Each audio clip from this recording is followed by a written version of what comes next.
Assalamualaikum warahmatullahi wabarakatuh. Bertemu lagi dengan saya, Dewi Fitrianti SPDSI. Mohon maaf, kita hanya bisa bertemu dengan audio secara virtual karena kita tidak diperkenankan untuk melaksanakan pembelajaran tatap maya. Jadi masih bisa kita melakukannya seperti ini, yaitu dengan pembelajaran daring. Bertemu lagi dengan saya. Dulu kalian sudah bertemu dengan saya di kelas 8. Dan kita bertemu lagi di kelas 9, mohon ditingkatkan lagi nilai IPA-nya agar nilai kamu bagus dan dapat membantu kamu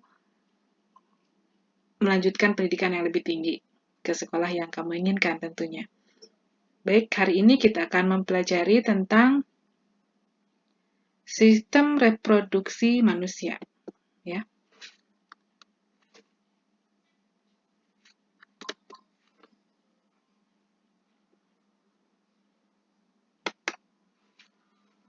Selanjutnya, ini ya. Nah, tujuan pembelajaran kali ini adalah harapannya kalian dapat menjelaskan fungsi organ-organ yang terlibat dalam sistem reproduksi.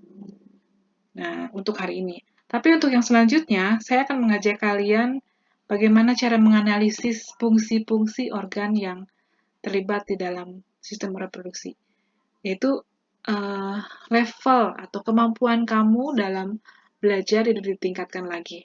Seperti apa? Nanti kita belajar bersama-sama ya.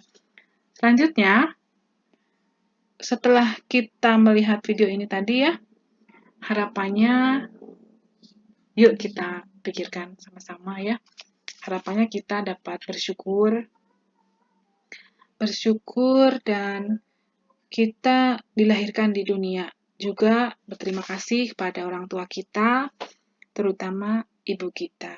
Karena ibu kita telah mengandung kita selama 9 bulan, ya, apabila kita melihat gambar ini. Kemudian melahirkan kita, kemudian menyusui dan mendidik kita dengan penuh kasih sayang hingga sampai saat ini, gitu ya, sampai saat ini, seusia saya, seusia kalian. Itu ibu itu sangat peduli sekali akan kita. Itu yang harus kita syukuri. Nah, apakah dari itu ya sampai saat ini ibu kita berkorban banyak sekali untuk kita? Apakah kita pernah berpikir? Yuk kita pikirkan sama-sama gitu ya. Ada beberapa pertanyaan yang mungkin akan sama dengan pertanyaan saya di benak saya tentang ini gitu. Yang pertama adalah bagaimana ibu dapat mengandung. Kemudian yang kedua, apakah ibu dapat mengandung tanpa kehadiran ayah? Kritis sekali ya pertanyaannya ini. Kemudian apa jawaban kalian? Menurut kalian, silahkan kalian berpendapat ya. Menurut pemikiran kalian sampai saat ini tentang pertanyaan itu. Nah, menurut pendapat saya, tentu saja tidak mungkin. Untuk yang pertanyaan nomor 2 ya. Ayah dan ibu menikah, kemudian menghasilkan keturunan. Karena memiliki salah satunya adalah sistem reproduksi yang baik. Tanpa sistem reproduksi yang baik, niscaya kita tidak akan lahir di dunia dan manusia akan punah. Oke. Selanjutnya, pertanyaan yang selanjutnya adalah apa sajakah organ-organ yang berperan dalam sistem reproduksi? Kemudian ada lagi pertanyaan, apakah sistem reproduksi ayah dan ibu sama? Silahkan kalian berkomentar di link YouTube saya, link video ini, atau nanti di forum diskusi pada kelas Google Classroom kita. Oke? Selanjutnya, nah, siapakah dia? Sebelum kita mengenal dia lebih lanjut ya, kita akan bahas dulu pengertian tentang reproduksi. Reproduksi adalah cara makhluk hidup untuk menghasilkan keturunan agar tidak punah. Dengan cara apa? Secara seksual. Yaitu terjadinya fertilisasi antara sel sperma dan sel telur atau sel ovum sehingga menghasilkan zigot. Zigot ini akan tumbuh dan berkembang, mengalami pembelahan beberapa kali dan akan menghasilkan sidia. Bayi ini, siapakah dia? Kamu, saya, waktu masih kecil, ya. Ini dimulainya dari mana? Gitu. Ya, oke, lanjut. Itu tentang pengertiannya. Selanjutnya ini ada organ reproduksi pada perempuan. Tentu saja ada fungsinya. Sebagai perempuan, ada nggak organ reproduksi? Ada. Di mana tempatnya? Di bagian perut, bagian bawah, ya. Kemudian fungsinya apa? Menghasilkan sel gamet atau sel ovum, sel telur, ya. Kemudian menghasilkan hormon pertumbuhan sekunder terkait dengan misalnya kulit lebih halus, ya. Kemudian apalagi yang perempuan? Terjadinya proses menstruasi, ya. Banyak sekali ciri-cirinya nanti. Kemudian tempat perkembangan embrio, yaitu dalam rahim. Selanjutnya, nah ini dia, gambar tentang organ reproduksi perempuan. Ini gambar seperti ini terjadi apabila seorang perempuan itu berhadapan dengan saya, saling berhadapan. Nah, gambarnya seperti ini. Ada 6 bagian organ reproduksi pada perempuan. Pertama adalah ovarium. Ini ada di posisi kiri dan kanan. Kalau yang ini sudah dikupas, ya, secara melintang, isinya seperti ini. Nah, ovarium ini berfungsi untuk menghasilkan sel telur atau ovum, ya. Di sini terjadi proses oogenesis, yaitu pembentukan sel telur. Setelah sel telur itu matang, dia akan keluar dari ovarium. Nah, proses keluarnya sel telur atau ovum dari ovarium yaitu ovulasi. Nah, setelah ovulasi, sel telur akan ditangkap oleh fimbrie yang berupa lengan-lengan seperti ini, corong terbalik, ya, tapi dia berbentuknya seperti lengan, ditangkap dan masuk ke dalam saluran yang namanya tuba falopi atau oviduk. Fungsi oviduk adalah fungsinya sebagai tempat fertilisasi. Sel telur yang telah masuk ke sini nanti akan menunggu sel sperma yang masuk. Nah, apabila sudah bertemu, disinilah terjadi fertilisasi. Fertilisasi, kemudian setelah fertilisasi itu tumbuhlah. Di sini akan berubah menjadi zigot. Zigot ini akan bergulir, bergerak, ya, menuju ke dalam uterus atau rahim sebagai tempat pertumbuhan janin.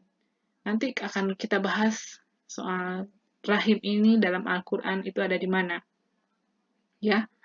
Dan dia adalah tempat pertumbuhan janin atau embrio. Kemudian ada endometrium, ini, ya, berperan dalam pembentukan plasenta. Kemudian ada serviks, mulut rahim. Kemudian ada vagina, berfungsi sebagai jalan lahir dan masuknya sperma. Yuk kita simak dalam surat Al-Mursalat tentang rahim pada wanita.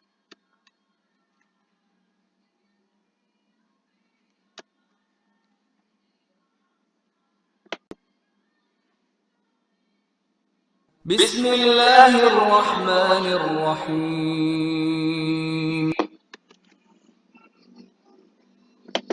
فجعلناه في قرار مكين إلى قدر معلوم فقدرنا فنعم القادرون. Itu adalah Al-Quran surat Al-Mursalat. Terjemahannya adalah seperti ini. Yuk kita analisis sama-sama, ya. Ayat 21, kemudian kami letakkan dia dalam tempat yang kokoh. Dia itu siapa tadi? Zigot yang hasil fertilisasi di tuba falopi oleh siapa? Kami Allah Subhanahu wa taala meletakkan dia dalam tempat yang kokoh, yaitu rahim atau uterus. Ya. Sampai waktu yang ditentukan untuk ayat 22-nya. Berapa lama? 9 bulan. Dia di situ. Bayangkan, tidak jatuh. Dia sangat kokoh sekali, dilindungi oleh rahim. Kemudian, ayat 23, lalu kami tentukan bentuknya. Maka kamilah sebaik-baik yang menentukan. Kita diciptakan oleh dia. Ya. Sedangkan sifat-sifat kita itu diturunkan dari orang tua kita. Oke, itu tadi ya. Nah, sekarang lanjut. Sadaqallahul adzim, lanjut kepada organ reproduksi pria. Nah, pada pria itu ada fungsi organ reproduksinya. Pertama, menghasilkan sel sperma. Yang kedua, menghasilkan hormon. Nah, fungsinya hormon ini untuk apa? Untuk pertumbuhan sekunder pada pria. Coba siapa yang sekarang sedang menyimak ini, coba di lehernya. Adakah yang sudah tumbuh jakun? Adakah yang sudah tumbuh kumis di bawah hidung? Adakah yang suaranya sekarang sudah sangat besar sekali? Ya, ngebas gitu. Nah, itu adalah ciri-ciri kalian sedang mengalami pertumbuhan hormon reproduksi. Oke, lanjut ya. Sedikit saja dulu, nanti akan kita kupas dalam pertemuan-pertemuan selanjutnya. Nah, sekarang organ reproduksi pria. Ada 7. Pertama adalah skrotum. Untuk menjaga suhu testis. Yang mana? Yang ini. Dia seperti kantung, ya. Skrotum. Yang ada isinya. Nah, isinya itu adalah testis. Testis itu berfungsi, lihat nomor 2. Berfungsi untuk memproduksi sperma dan hormon. Nah, ini tadi. Hormon dan sperma diproduksi di sini. Proses pembentukan sperma disebut dengan spermatogenesis. Sedangkan hormon yang dihasilkan dari testis adalah hormon testosteron.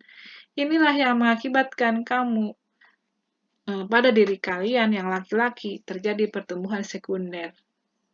Ya, suara, kemudian dadanya lebih bidang, kemudian ada kumis, ya, dan lain-lain. Nanti kita kupas, ya. Selanjutnya ada epididymis. Epididymis berfungsi sebagai pematangan sperma setelah mengalami spermatogenesis, ya.